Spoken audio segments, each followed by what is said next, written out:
¿Qué tal, gente? ¿Cómo les va? Bueno, espero que muy bien. Este es un nuevo video de Siciliano en su taller, en este caso desde el tallercito, para mostrarles, contarles que hoy tuve que poner la prensa acá en el tallercito para poder realizar algunas tareas de clavado de bujes en parrillas de tren delantero.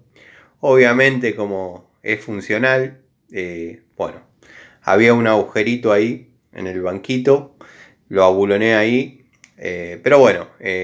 como es funcional y útil, como acabo de decir, la idea es hacer un estante un banquito similar a ese y ponerlo ahí con las herramientas y los elementos para poder trabajar con la prensa en forma periódica, digamos, cuando se necesite.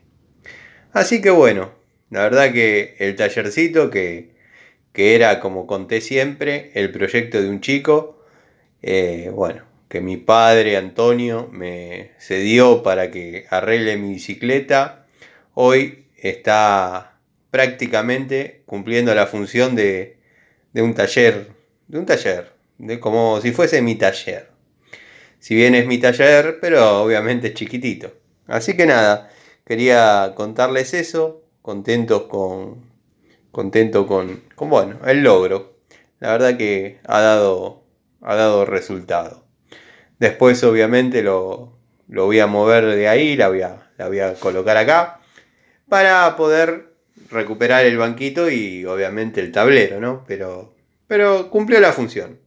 Así que los invito hoy a otra charlita desde el taller para hablar un poco sobre nuestras pasiones, como digo siempre, herramientas, oficio y por sobre todo amor a la antigua escuela. Les mando un saludo.